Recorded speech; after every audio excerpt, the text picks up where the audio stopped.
Thank you so much, Lucy. It's great to be here. It's great to be talking about blockchain, and it's great to be talking to it with women who are already in the digital space. Blockchain is tech, digital is tech, ultimately. It's just another level of tech, and it's a tech that is it's a very impactful tech. It's a tech that is very much disruptive. When you think of the term blockchain, when you read anything around blockchain, the term disruption, disruptor is prevalent. Why? Because it's about transparency. And when you have transparency, it means you can remove the middleman from the conversation. There is no element, you don't have to trust a central source with the information that you're sharing or the information that is being given. When we go to a bank and we speak to a bank manager, we trust that what they're saying is the process, or why something has happened or hasn't happened is the case. We don't really have any transparency. We only see what is in our bank accounts, but we don't see anything in the back end. With blockchain technology, you can see the back end. And because you have that element of transparency, what it's creating is a more efficient and fluid way of doing business. For me, I love transparency. I love transparent conversations, transparent situations, because then you know where you stand. And in a world that isn't just plain black and white, there's many people have many agendas. Some people have too much power, and they use that power not necessarily for the benefits or the best of the community or the best for society. So we have to give our trust to those individuals. So it's nice to be able to be in a space. I feel it's very refreshing for me personally to be in a space where transparency is valued so highly. So it'll be quite interesting to know. So maybe you can put in the chat, do you already know about blockchain? So that's the first question to you. So maybe you can just put a yes or a no. No, a bit, a little, no. Okay. No. Only a small amount. Okay. All right. So what's going to be coming to you is after this talk and after this awesome event. Thank you everyone for responding. Appreciate that. Is an ebook that I've put together. So some of the things I'm going to be touching on is in that ebook. And of course, with an ebook, you can sit down, you can read it at your leisure, you can go over the information. And there's so much, obviously the ebook is just a very, it's a simplifier rather than going in depth into anything. But it just gives an overview of what blockchain is. And so that's what I'm going to tell you what blockchain is right now. So blockchain basically is a digital ledger. And a digital ledger records digital assets. Makes sense, right? Digital ledger, digital assets. And so when you think of a blockchain and a ledger, you can think of accountants and writing in a book. What goes in, what goes out. Now, as stated before, with an accountant or with a ledger, because there are people who actually focus on inputting, outputting, be it digital or manual back in the days, that individual controlled or was a centralized figure. What they put in the book was what was the status quo, so to speak. Meaning that if you felt you had given the accountant or the ledger £20 and they only put in 18, the onus is on you to prove that you actually gave 20 and not 18. And sometimes what you will find is that you think everything's correct. You've received a receipt for 20, but what's gone in the book isn't actually 20. Okay. So this is just a hypothetical case. With the blockchain, as stated before, you can send a transaction. That transaction is recorded on the blockchain. And then you can go to, for example, Etherscan, Blockscan, blockchain.com, which is a website, but it's also a place where you can view all of the transactions. So you've sent me £20 worth or $20 worth of Bitcoin. And of course, £20 today could be £200 in a year's time, but it's recorded on the blockchain that at this time, at this date, £20 worth of blockchain was sent to Lavinia's cryptocurrency wallet, and an encryption for the wallet was used. And we know that it belongs to Lavinia because there's ways of finding that information out. And we can see, because of the time and the date, what the amount would have been in, so Bitcoins to the fiat currency, be it pounds, dollars, yen. And so there's no question that Jennifer sent me what she said she sent me, and I can't dispute it, you know? So it's important to say that blockchain, it is a tech, of course, and because it is a tech, it falls under DLT. DLT stands for Digital Ledger Technology. Now, the difference between other DLTs and blockchain is that blockchain is decentralized. And this is a key word that you have to take in: decentralization, decentralized. So that means it doesn't have a central figure. And so an Excel sheet is a DLT because it's tech. You can record transactions on an Excel sheet. But who owns the Excel sheet? Who has access to the Excel sheet? You see the difference? And so within blockchain technology, there are nodes, and these nodes talk to each other. They're like mini computers, and these computers can be all over the world. And so what happens is that when a transaction occurs, all of those nodes are updated with that information. So if I then go to a node, not necessarily my node, a node, and I try and, fidget the books, so to speak, all the other nodes will be like, incorrect. That node has an issue because all of these other nodes are saying this is the correct information. So think about that for one moment. Think about the power of everybody knowing the same information and what that means for products and services. Just take a moment to think about that. And let me know, just in the chat right now, if what I've said so far is making sense. Great.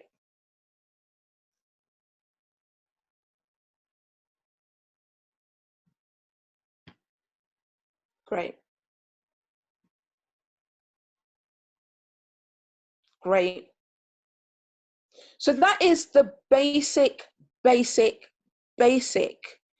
definition of blockchain technology and DLT. Now, when people talk about blockchain, a lot of people think Bitcoin. But Bitcoin is not blockchain, and blockchain is not Bitcoin. Bitcoin cannot exist without blockchain technology. Blockchain underpins Bitcoin cryptocurrency, the cryptocurrency Bitcoin, and all the other cryptocurrencies out there. Now, it's important to know, you've got to appreciate and understand that blockchain, the subject of blockchain, I'm a generalist in this area. I'm a generalist because I know enough to be able to show, to teach, to guide, to inspire other people into this space and help them understand it, okay? That's my superpower, so to speak. But you can appreciate that as a technology, technology in itself and what it's done for society, it's pushed us so much further than the revolutionary, the age of the industrial age. That's what I wanted to say, the industrial age. And blockchain is moving so quickly. Even people who are experts, who we class as top, they're learning all the time. This is a space that is so exciting and innovative and inspiring and informative. Why? Because it's always moving, so it's fun. You don't feel like you are becoming stagnant in this space. And let's just go back to key fundamentals of blockchain. So the key fundamentals of blockchain, I talked about transparency a lot. It's immutable, which means it cannot be modified. Immutability, it cannot be modified, as I touched upon before. It's permissionless. Well, why would you need permission if it's decentralized? So who are you giving your trust to? Who are you asking permission from? It's because of transparency element, it's trackable, it's traceable. And of course, because it's decentralized, it's open source. So let's just take a moment to just break that down, okay? Whenever I think about blockchain technology and what it stands for, I just get these goosebumps. We live in a patriarchal society, okay? This is the reason why we have digital women in blockchain talks, because we need to create these space so that women can feel free, can feel at ease, can feel empowered to learn about a subject without feeling disempowered, uncomfortable, or stupid in a community where many times their voices are just not heard. And even if one or two voices are heard, it's not representative of womanhood, so to speak. So blockchain, because it's decentralized, one of the key things about it when it first started is anonymity. So we don't care about your gender, your age, your color. It's just not important. However, this technology is being used in society, and in this society we do care about these things.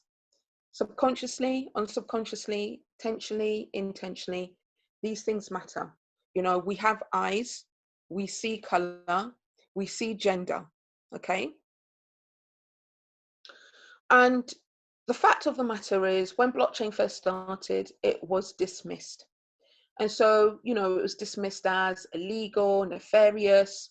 It was dismissed as geek boys and girls in a bedroom, playing around with the computer. Nothing is going to come of it. 10 years later, it's a totally different scene. It's a totally different conversation. Anything and everything can be used for good and can be used for bad. There is more fraud in fiat currency than there is in blockchain, in cryptocurrency. Many people are scammed. Many people lose money, have lost money with fiat currency. And yes, some people, down to their own errors and not understanding how blockchain works, or the wallets work, or the crypto exchanges work, or sending money to an address, they lose money. Sometimes they get scammed. Scammers are going to be here. They've been here from the breaking of dawn to the breaking of dusk, so to speak, to the end of time. But the key thing about blockchain was that it doesn't care about who you are, because it's not asking you for permission.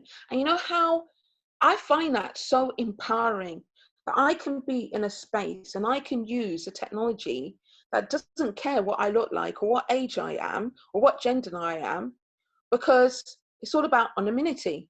And anonymity is saying anyone can use this. You don't need to ask my permission.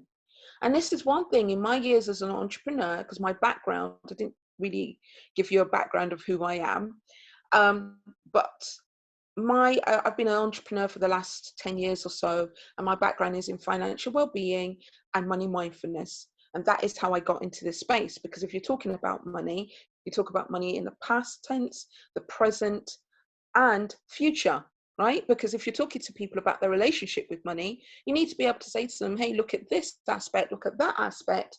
Here are some opportunities here, right? So that's how I got into blockchain, because I was talking about the future of money in the form of Bitcoin, decent, you know, because we've had digital money for a long time. The difference is decentralization, that word again, decentralized digital money, okay? So that's the key difference between cryptocurrencies and digital money per se. So going back to what I was saying, I've been in the entrepreneurial space for a very long time. And one of the things that constantly comes up, even to this day, is there are more women than men who are, I would place in this category, want to ask permission. Am I allowed to do that? Can someone like me do that? Do I have the right skill sets? Do I have the right levels? I.e., in regards to titles, be it a educational title or a work title. Who do I need to ask first? Who will care what I'll say? We talk about imposter syndrome. Yes, we have imposter syndrome. And there's a saying that many of us suffer from it. I suffer from it from time to time. But I'll tell you straight off the bat, I feel the fear and I do it anyway, because I've got more to lose by not doing than I do by doing, so to speak. So when I look at blockchain technology, I love the fact that I don't have to ask permission from anyone. It's decentralized, so I don't have to give trust to anyone. If you say you're going to do something, I can check to see that you've done it, when you've done it, etc., etc. And so that builds trust. And in building that trust, it also means you can eliminate the middleman. So I've explained what the fundamentals are. Let's just talk about some case studies, like what is blockchain being used for now, okay? And whilst I'm going through that, I'd love for you to just put in the chat to let me know if you're someone, if you agree with what I've said, that many times, particularly women, we want to or need to or do ask for permission in whatever choices, be it with money, finances, work, personal, professional development. You know, if you don't agree, that's fine. But yeah, you know, let me know if you agree in the chat box. So Trish, you just asked what's the difference between cryptocurrency and digital currency. Digital currency is, for example, when you send funds on PayPal, that's done digitally. You didn't take cash out and exchange it. Digital currency can also be classed as using your credit card and touching the touch when you, I can't remember the actual correct term, but when you just touch with your card, that is digital, because no, you know, you're not manually, physically exchanging the cash, okay? So digital is anything where you're not manually exchanging the cash. You're not manually holding the cash or exchanging it, or physically holding it and exchanging it.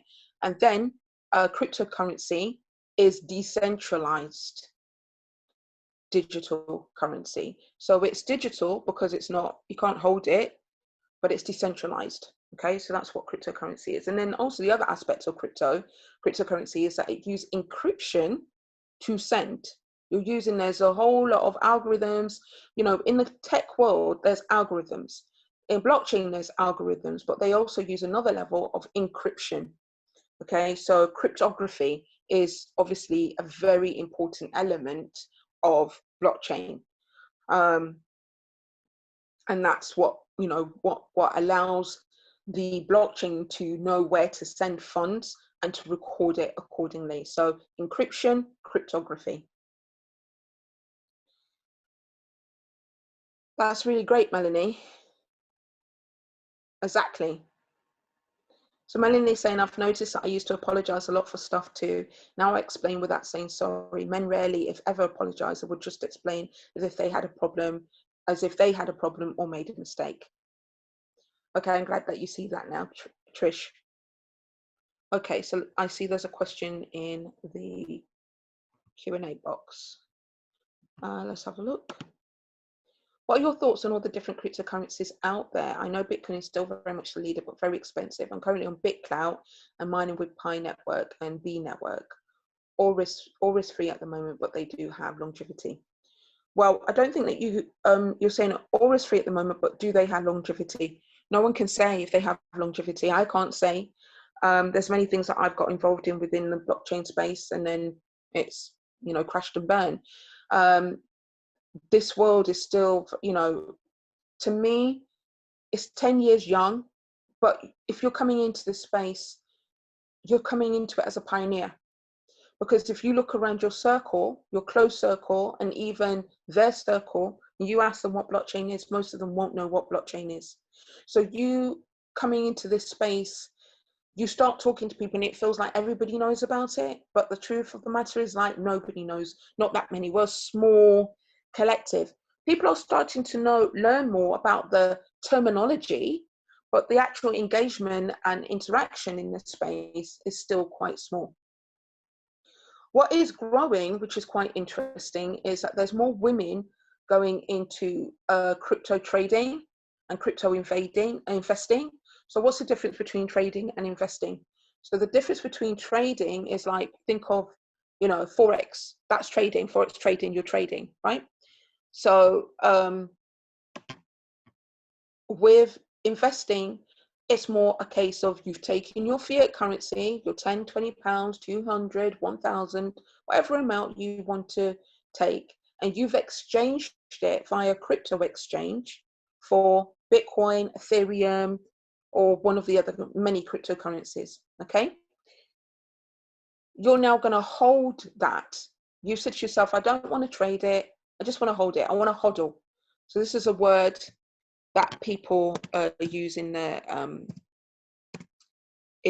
industry. It's called HODL, HODL, right? And it just basically means you're just parking it. And let's just see what the market does. Sometimes you win, sometimes you lose. If the market's going up and you've bought at a good rate or a good price, then in a year's time, you're laughing. But sometimes it drops. This happened to me when I first started. They call it crypto winter. So I bought my first crypto in 2017. Yeah, November, December 2017. And I bought Ethereum. And right now, if you know anything about the market, Ethereum has just gone past the $4,000 mark. Listen, I'm just going to tell you off straight. I just want to cry every time I think about Ethereum. I've got other cryptos, and at the end of the day, you know, I don't feel like I've missed out or I'm going to miss out. There's so many opportunities in this space. I don't feel pressured to jump on anything, and you shouldn't feel pressured to jump on anything. But I bought I think it was £500 or $500 worth of Ethereum. And like I said, this was the back end of 2017. January came and it doubled. I was like, woohoo, yes, I'm in there.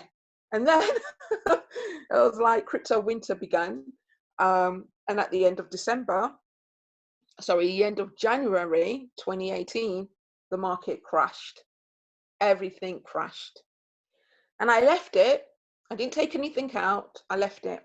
And then later on that year, or 2019, the next year, I was in between jobs. Let's put it that way. And then I needed to, you know, dip into my crypto. I forgot all about it. I just happened to be on crypto.com, not crypto.com, sorry, Coinbase. And I was like, oh yeah, but it had dwindled. It was no longer it was like 187. And I was like, well, you know what? I don't know when this is going to go up and I can use the money now. So, you know, I just took it out. And now look. And then also, not too long ago, I put some funds into a crypto opportunity and I got scammed. So even people who are in this space, you can still get scammed. But what are you going to do? Blame blockchain? No, you don't do that. Blockchain is a technology. People who scam you are the people who you should be shooting down. And you learn from all of these things, how not to do, not what to do, and you just learn from your mistakes. So like I said, my background is financial well-being, money mindfulness. So I have an abundant mindset, and I always just think whatever I've lost, I will get double for my trouble at some point. So kind of roundabout answer to your question, Fiona. And what I will say to you as well, there are many different cryptocurrencies, and there's a website called I'm writing it in, CoinMarketCap.com. It's third party, and what it tells you is what the top 10, top 20, top 100 cryptos are. So if you're looking to invest, go on there, have a look at the charts, see how it's been doing, join their communities, because many of these cryptocurrencies, they have a community. For example, Polkadot. So I'm not giving any advice here. Polkadot, and the crypto is called DOT. I'm looking at that at the moment because they've been doing very well in the DeFi area. DeFi stands for decentralized finance, and I'm going to touch on that in a minute. And the time has gone super, super quick. I've just put it in there. I put it in there, Laura, if you look in the chat. DOT is Polkadot, and then you've got Cardano, and that, both of those have a community. So if there is a coin that you're interested in, a crypto, join the community, ask questions. Oh, you can't see from me to all panelists. Oh, it says to all panelists. Oh, okay. Lavinia, it's going to all panelists rather than to all panelists and attendees. Sorry. Okay. All right, let me just do this now. I'm quickly copying and pasting. Sorry about that, guys. Oops. I was just going to say as well, Lavinia, if you don't mind, because we have a few minutes left, and I'm sure we could do another session on this actually at some point with the digital women community, if you're up for it, Lavinia. But what can you tell people about Women in Blockchain Talks a little bit as well? Because I think, you know, that's a resource where all of these women can go to find out more about blockchain, you know, what you can do with it, and also what kind of roles and jobs and careers and that kind of thing are available in blockchain as well, rather than just kind of the application of it. Sure. Okay, so Women in Blockchain Talks is a female-focused, female-led blockchain educational and events networking platform. And I started out back in summer of 2019 when I was in between jobs and needed something to do because I didn't want to leave blockchain. You know, I fell in love with this arena, and I'm so excited that I'm in it, and I'm so excited to be able to talk about it and invite people like yourself into this space. So it started off a meetup, just inviting women, get someone who's an expert, been in the space, to talk about their journey in blockchain. That's how it started. And then it started to gain momentum and people liked it. And then of course, you know, if you're in this space, you're just continuously learning. And I like to learn. So, you know, I'm learning from the women, I'm learning from what I read, I'm learning from what I'm writing, etc., etc. And so my events were physical events. And then because of the pandemic, I had to pivot online. And then when I went online, the world opened up even more to me because I was able to get women from all over the world. Because again, inclusivity and diversity is super important to me. And so more learning. And off the back of that, Women in Blockchain Talks as a platform has now grown into an ecosystem. We have a podcast. So you don't want to read, you can listen. If you, we have a community, and in the community, we have people who've been in this space longer than me. So we have people who could class themselves, are classed as experts. We have newbies such as yourself, but everybody, you got to remember, just because you're new to blockchain doesn't mean that you don't have skills that are transferable. The wonderful thing, and this is what excites many women about this, is that you can come into this with no blockchain experience, as long as you've got some experience, you know, some professional experience, and start learning. And then as you do that, you're going to connect with people, and in connecting with them and networking with them, then you'll have the opportunity to maybe collaborate, cooperate, you know, pivot your career into this space because they're looking for marketers. So when Lucy talks about what are the careers, well, blockchain specifically, you've got product leaders, you've got developers, but those are more technical. I'm not really, my platform and my community is more focused on non-technical roles, even though we do have technical people in the community, because, you know, it is tech at the end of the day. And I'm also of the mindset, you don't know what you don't know. You don't know what you might like until you experience it. There's many people who are pivoting into coding. Why? Because there's a need. Nobody cares about what age you are, as long as you can just code, and you can make quite good money from it. Being personally, I have no interest in coding. It's too laborious, but maybe for someone else, it could be a new career choice. And so what I would say Women in Blockchain Talks, my platform is about, it's about possibilities, and it's about nurturing the individuals that come into my space to see what those possibilities are. Blockchain is not going anywhere. And we've talked a little bit, quite a bit about crypto, only because of the question. But let's be clear, there's so much more to blockchain than cryptocurrency.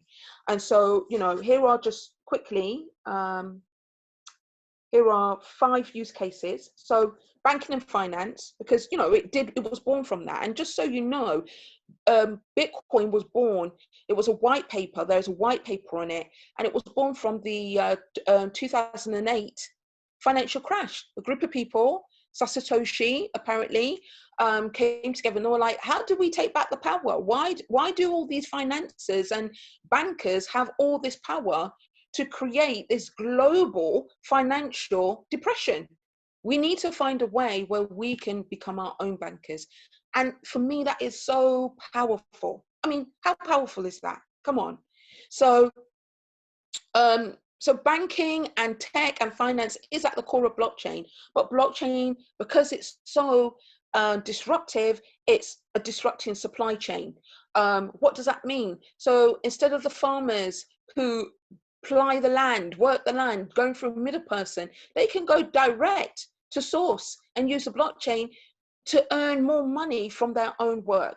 We have the arts. I'm sure some of you have heard of NFTs.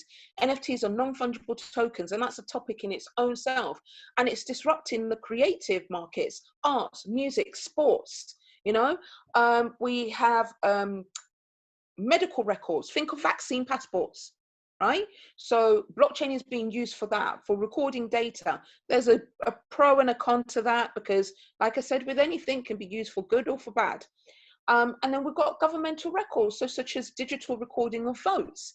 You know, how many countries fall into war because they're saying, well, actually the votes are incorrect. If it's on the blockchain, you can't dispute it, right? So you have the opportunity right now to look at this space and decide whether it's decide whether it's a place where you can create a space for yourself, be it for your finances, be it for your career, be it for social impact. You know, because if you think about helping farmers, we're talking about financial inclusion for people across the world. So there's so much to say about this, and as you can see, I'm really quite passionate about it. So yeah, I'll be more than happy to do another in-depth talk and more structured presentation for you all. Thank you so much, Lavinia. That was really, really good. And as you can see from the comments that are coming through, people want you on their podcast. They're saying how interesting it is, and that they would love a follow-up talk. We just talked when I was on the digital skills panel a while ago how it would be great to get those guys back into the community to do a little bit more of a talk about the digital skills gap and that kind of thing. And I think from the comments we're getting here, it would be great to do a follow-up, another kind of like a workshop or something like that with Lavinia, you know, to the digital women community as well, because we do love to, you know, collaborate and make sure, you know, that we're showing, you know, women all of the different kind of you know, skills they can gain and that kind of thing. And I can tell you now that I know, and I've seen it, what Lavinia is you know, offering and sharing around you know, educating 50,000, getting 50,000 women into blockchain within the next couple of years is an incredible, it's a really, really amazing you know, mission, isn't it? Just like the digital women mission as well. We have these great missions in place, so together we'll be able to reach that. Emily says it was a really empowering and interesting session, and as well, and yeah, and I think I think everybody's thinking the same thing. So Lavinia, thank you very much. I can speak on everybody's behalf here when I say this was an excellent session, and we really enjoyed it, and we can't wait to find out more about you and your community as well in Digital Women. Superb session, Melanie says. Thank you very much, Lavinia.